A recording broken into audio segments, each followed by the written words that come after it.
Conversa Bem Viver com Lucas Salum. E se eu falar para vocês que em novembro de 1966, num entroncamento no Acre, a 12 quilômetros de Japuri, se encontraram, sentaram numa banquinha à beira da estrada, num banco, Chico Mendes e Che Guevara. Minha gente, essa história que a gente vai se debruçar hoje, e quem conversa bem viver são duas pessoas que sabem muito bem disso e têm uma propriedade única para falar. Primeiro ela, a filha do homem, quem conversa bem ver, Ângela Mendes, presidenta do Comitê Chico Mendes. Ângela, mais uma vez contigo, obrigado pela disponibilidade, viu? Nada, que é isso. Muito obrigada pelo convite, Lucas. Estou muito feliz de estar aqui mais uma vez. A alegria é toda nossa. E também está aqui com a gente quem conversa bem ver é Vitor Manuel, é repórter e focal do Eixo de Aliança do Comitê Chico Mendes. Meu amigo Vitor, como vão as coisas por aí? Oi, Lucas, aqui tá tudo bem. É um prazer estar aqui no Brasil de Fato, acompanhando o trabalho de vocês. Admiro muito enquanto estudante de jornalismo, vocês de vez em quando pipocam nas nossas aulas. Então, estou muito honrado de estar aqui, ainda mais dividindo o espaço com a Ângela Mendes, nossa presida aqui do Comitê Chico Mendes e companheira de luta. Poxa, que bonito. Bom saber que o Brasil de fato está chegando nesses cantos do Brasil e servindo de inspiração, de debate, seja críticas positivas ou negativas. O importante é que a nossa mensagem ecoe por aí, sirva de exemplo de alguma maneira e ainda mais podendo receber essas boas histórias que o Brasil às vezes parece que tenta esconder e é por isso que é tão importante ter tantos repórteres aguçados, pessoas interessadas em conhecer a verdadeira história do Brasil. E eu deixo começar logo contigo, Vitor. Que história é essa? É verdade? Dá para cravar, escrever na pedra, então, que realmente nesse novembro de 66, no perto de Chapuri, a cidade natal de Chico Mendes, ele despretensiosamente, sem saber, sentou ao lado de Che Guevara. É essa a história mesmo? A gente pode confirmar sim, inclusive porque ele falou pra gente. Ele deu uma entrevista 2 anos depois contando essa história de que não conhecia o Che de rosto. E é muito interessante ver, né, como esses dois líderes de revoluções aqui na América Latina encontraram, se trombaram por aí. O Che já estava num momento muito crítico da sua perseguição. Acho que, se eu não me engano, era a quarta vez que ele estava indo para o território boliviano. Enquanto indo atrás de mais revolucionários, mas também para se proteger, mas a CIA já estava no encalço dele, e o Chico já estava, entrevista que o Chico dá para o Pedro Vicente Costa Sobrinho, e foi uma instigação que a Ângela tinha feito com a gente ano passado, enquanto equipe de comunicação, de que tinha ouvido falar dessa história, não sabia muito bem, e aí, enfim, ano passado foi ano de COP, então a gente, enquanto organização, estava imerso nessa odisseia que foi a COP30, mas de vez em quando, tanto a Ângela quanto a gente mesmo da comunicação falava, cara, essa história é tão legal, vamos investigar no nosso acervo mais a fundo para ver se não tem mais nada concreto que possa comprovar esse encontro. E aí a gente encontrou essa entrevista que o Chico deu em 23 de dezembro de 2010 para o Pedro Vicente, contando sobre esse encontro, e aí se tornou essa pauta que a gente contou e registrou no nosso site no mês passado. Inacreditável, Vitor. É incrível como é algo que já estava desde o início da década de 70 e devidamente registrado, e se não fosse esse trabalho do Comitê Chico Mendes, talvez a gente nunca mais saberia disso. Eu já vou pedir para tu trazer mais detalhes do que de fato ele falou e que história é essa dele não ter reconhecido o Che, que já era um herói, já era um revolucionário. Mas, Ângela, primeiro me conta.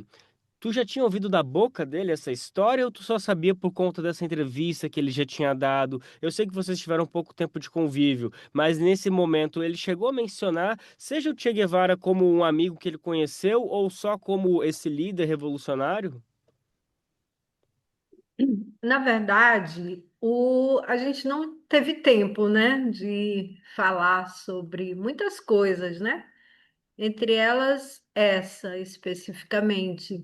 Então, essa história foi despertada em mim por um historiador, né, conhecido meu, inclusive filho de uma amiga do meu pai.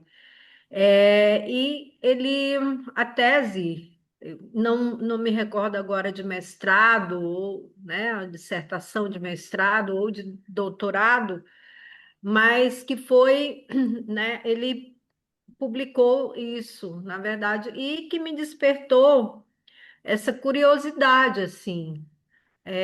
E o fato é que a gente só tem mesmo, né, a narrativa feita pelo meu pai, mas eu acredito muito que seja verdade. Aí você fala assim, por como que ele não reconheceria?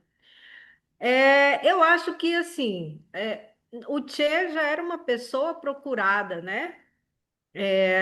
E acho que não tinha muita divulgação do rosto dele, né?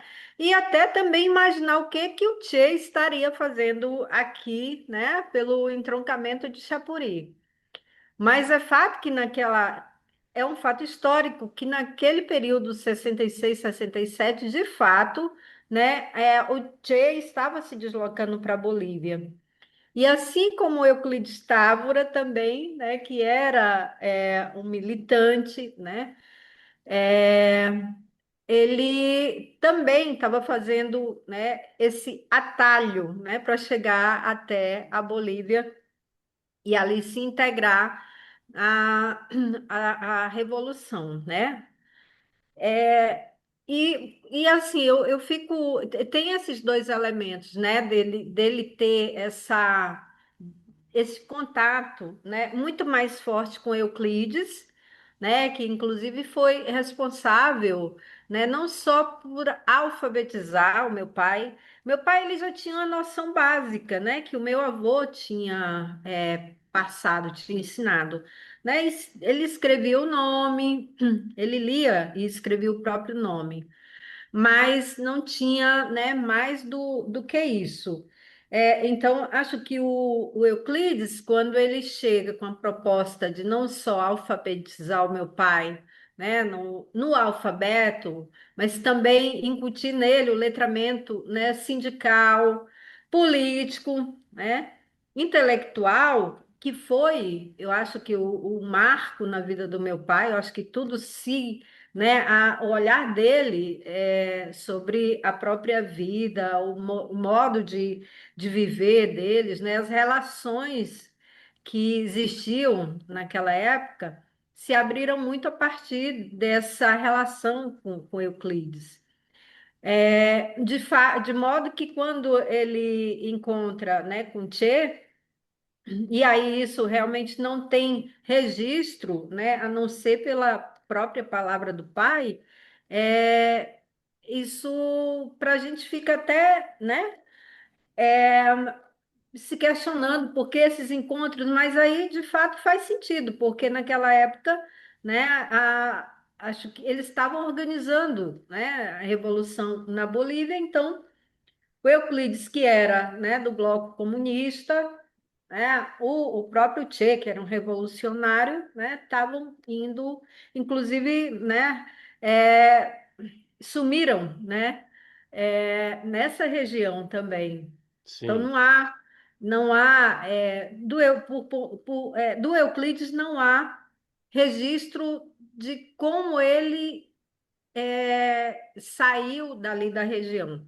Da forma que ele chegou, ele sumiu, ninguém sabe, né, como foi que ele saiu. Há várias teses sobre ele ter sido, né, preso ao sair para a cidade para cuidar de uma doença. Enfim, a gente não sabe. Então, acho que assim, essa questão ela é muito legal porque, né, é uma coisa histórica também, e de como que essas lutas, né, elas se conectam de alguma forma. Eu acho essa história muito incrível. Por isso que eu ficava lá, né, insistindo para os meninos, vamos ver se a gente consegue mais coisas. Mas, de fato, né, em plena ditadura militar, não se tinha, e principalmente nesse lugar interior do Acre, né, em Chapuri, a gente não tinha registro, não tem registro mesmo Sim. daquela época, né?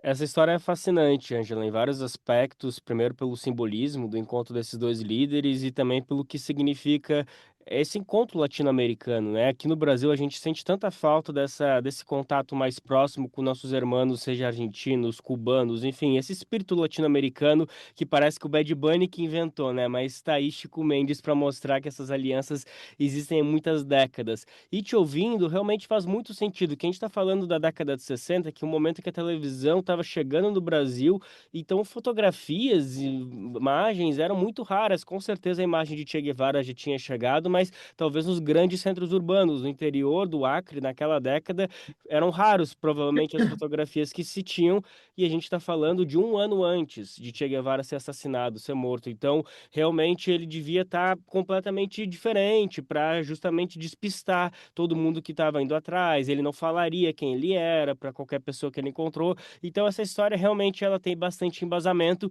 Vamos voltar para ela, Vitor. Foi um encontro, então, de dois amigos, casual. Os dois se encontraram, trocaram umas ideias, não teve ali uma confabulação, uma incitação à revolução. Foi um encontro realmente que se permaneceu naquele momento. Não temos grandes frases que permaneceram. O que que o Chico fala desse encontro? Lucas, antes de entrar na pergunta, eu queria só comentar a sua fala sobre essa relação entre o Claro. Brasil e a América Latina. Porque aqui no Acre nós somos um estado de tríplice fronteira. A gente é colado com Bolívia e com Peru. Então, trazendo o exemplo do Bad Bunny, em 2018, no auge do meu ensino médio, assim, ia pra Cobija, tava tocando Bad Bunny, sabe? A nossa culinária é muito impactada por esse contato com os nossos irmãos. A nossa relação com o clima, né? Que tem a friagem também, o jeito que as nossas colchas, os nossos cobertores, o jeito que a gente se veste nesses períodos. Então, e até na música também, na presença da cumbia psicodélica, nos nossos ritmos regionais aqui, principalmente no Alto Acre, pensando enquanto região do Acre em si. Então, essa relação com esse sentimento da América Latina, eu sempre senti. Quando eu crescia como jovem aqui no Acre, um pouco mais aflorado, sabe? Eu ouvia o sotaque espanhol com mais frequência, assim, do que parecia que nos grandes centros brasileiros, como São Paulo e Rio de Janeiro, a galera escutava. E falando sobre encontros, né? O encontro do Chique com o Tchê não foi um encontro curto. E talvez o que chama a atenção desse encontro é que o Tchê queria que o Chico ajudasse ele a desbravar os varadouros, porque os varadouros eram caminhos pela fronteira e pelos seringais que eram mais fáceis de serem, era mais difícil de serem localizados. Então o Chico compartilhou essa sabedoria com o Tchê. O Tchê ficou muito interessado, inclusive ofereceu joias para o Chico para poder ajudar ele, segundo o que o próprio Chico diz. Mas o Chico ficou com muito medo, não conhecia, achou muito estranha a proposta e acabou recusando. E aí ele ficou contando essa história ao longo de alguns dias, até que ele estava na delegacia e contando a história, olhou para a parede e viu o cartaz de procurado do Tchê e falou: Cara, esse é o menino que estava alguns dias atrás me chamando para poder ajudar ele a desbravar os varadores aqui do Seringal, sabe? Então teve essa interação. Então, assim, não teve um chamamento literal para a Revolução, mas também teve, né? Que ajudar o Che naquele momento era ajudar a Revolução que o Che tava sonhando. E aí, só trazendo um. Só para a gente se localizar historicamente, já que tanto você quanto a Angela falaram da ditadura, essa foi a quarta vez que o Che Guevara veio aqui para o Brasil. A primeira foi em junho de 52, a segunda em maio de 59 e a terceira em agosto de 61. Então, pré-ditadura, né? A ditadura começa em março, abril de 64, né? Isso, Enfim, 64. é, isso. Então, registrado, o registro que a gente tem, essa seria a quarta vez e a única vez que o Che passava para ir para a Bolívia. Ele estava usando o Chapuri enquanto rota de fuga para chegar nesse território durante a ditadura militar. Não, muito valioso isso que tu traz mesmo, né? Especialmente o sul-sudeste do Brasil ignora como o nosso território é extremamente caribenho, né? Especialmente se olhar para a costa norte, que a gente tem do Pará, Amapá, o Acre acaba não tendo, mas não deixa de ser totalmente integrado a esse complexo latino-americano que às vezes tentam esconder de nós, do nosso sangue. Ângela, por mais que o Che Guevara não tenha falado das palavras mais revolucionárias, não tenha passado dos ensinamentos dessa caminhada para o Chico Mendes, de alguma maneira o Chico acabou incorporando em muito do que ele fez com os trabalhadores ao longo da sua trajetória dali para frente, dialoga 100% com o que o Che fez em Cuba e todos os outros territórios que ele promoveu revoluções, né? Sim, é porque, como eu te falei, né, ele veio dessa relação com Euclides Távora, que, né, não ensinava ele só com cartilhas, né, mas com jornais que às vezes chegavam meses depois, né, com meses de atraso. E nessa época, nessa década de 60, após, né, o golpe, assim, ficaram mais intensos os ensinamentos do Euclides, e ele acabou conseguindo um rádio, uma pilha, né, para eles ouvirem as três principais emissoras que faziam, né, que comparavam essas versões das guerras, né? Aliás, do golpe. Então, a BBC de Londres, a Voz da América, eu acho que tinha uma de Moscou, né? Então, era um exercício grande de comparar essas versões e discutir, né? Por que que cada país desses tinha uma versão, né? Sobre a ditadura, né? Então, acho que o Euclides, ele foi introduziu no pai uma consciência política, né, e de classe que naquela época, naquele contexto, não existia. Dentro de um seringal, dentro da floresta, né? Quem era que tinha essa leitura política? Quem era, né? Ninguém tinha. Então, essa chegada do Euclides foi um marco político, intelectual, sindical na vida do pai. De tal forma que, né, quando do encontro com o Che, ele já tinha, na verdade, né, essas noções, porque o encontro dele com Euclides foi quando ele tinha por volta de 19 anos, né? E aí a gente está falando já, né, de 66, bem pouquinho, bem pertinho, mas, né, ele já tinha feito essa passagem assim muito importante com o Euclides. Então, essa proximidade, inclusive, né, assim, leva a gente a imaginar que os dois, né, tanto Euclides quanto o Che, né, estava fazendo esse deslocamento ali, talvez para a mesma, né, preparando a mesma guerrilha, vamos dizer assim, né? Então, já tinha, né? O meu pai já tinha desvendado, desvelado, né? Esse mundo da justiça social, da luta de classes, da organização, né? Dos trabalhadores, através desse aprendizado e dessa relação com Euclides também.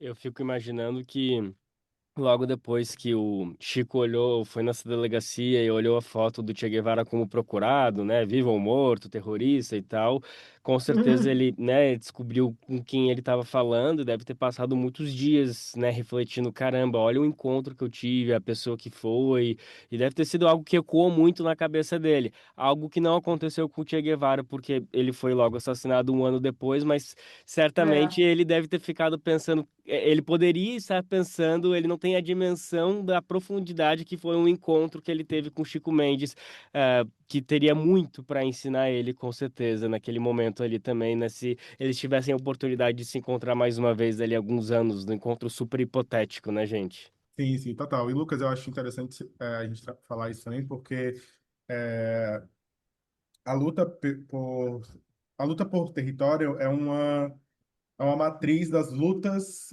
que a gente viu no último século na América Latina, né? De diferentes tamanhos, em diferentes meandros, assim, a luta seringueira, a Revolução Socialista que Che, Fidel fizeram em Cuba, todas elas é uma luta por território, por identidade, sabe? Então, quando a primeira vez que eu mergulhei nessa história, nesses registros, foi um sentimento de caraca, a gente, enquanto território, enquanto América Latina, a gente tem vontades parecidas, a gente tem sonhos parecidos, sabe? E essas pessoas foram grandes sonhadores, que viveram um pouquinho, quase lá foram simultâneos na linha do tempo, mas que compartilhavam essa vontade, né, de reafirmação do território enquanto identidade. E os dois, infelizmente, encontraram um fim muito trágico, mas essa luta continua, né? Tanto que a gente está aqui hoje falando sobre eles dois e imaginando como seria um segundo encontro deles, para além do que eles tiveram a 12 quilômetros de Chapuri em 66. Esse fim trágico que os dois tiveram, acho que ele só reafirma tudo isso que tu está trazendo de esses sonhos que compartilhados. Eles eram sonhos tão fortes e que, de alguma maneira, se conectavam de tantas maneiras que a forma que o Estado, que a força burguesa teve para conseguir conter esses sonhos foi da maneira mais radical e violenta que, infelizmente, a gente está tão acostumado a ver que é ceifando essas pessoas, achando que assim consegue conter um sonho, consegue conter uma revolução, mas como a gente está cansado de ver, pode ser que a pessoa fique na Terra, mas os sonhos vão além, eles se perpetuam. Minha gente, essa foi Angela Mendes e Vitor Manuel contando essa história inacreditável que pouca gente conhece. E quem quiser saber mais, acesse então justamente o site do Comitê Chico Mendes, comitêchicomendes.org, que boas histórias como essa e muitas outras são publicadas lá e com um pequeno delay de 2 semanas, um mês, a gente vai trazer para o Brasil de fato, porque são histórias riquíssimas que merecem ser perpetuados o máximo possível. É essa parceria que a gente vem construindo de forma espontânea já faz um tempo, mas aí um golaço dessa nossa dupla e tenho certeza que outras histórias virão. Minha gente, muito obrigado pela atenção, parabéns por esse trabalho, por essa dedicação. Tenho certeza que está inspirando muita gente, ainda mais no ano de centenário de Fidel Castro, como estamos passando nesse exato momento, com tantos dilemas, e também um momento de eleições no Brasil. Então, deixa eu te agradecer, Vitor. Obrigado mais uma vez pela disponibilidade, viu? Obrigado, Lucas. E, enfim, posso terminar com uma recomendação? Vai, por favor. Conversando com o Raimundão sobre esse encontro, ele citou o livro A Ilha, que conta a trajetória do Fidel, do Che, do Raul, que é irmão do Fidel. E A Ilha foi um grande lugar, um grande livro que o Chico também aprendeu muito sobre sua luta. Então, fica aqui a recomendação para os ouvintes do Brasil de Fato a procurarem o livro A Ilha, que conta a história da Revolução Cubana, que, enfim, inspirou Chico, inspirou Raimundão. Então, assim, com certeza é uma leitura maravilhosa.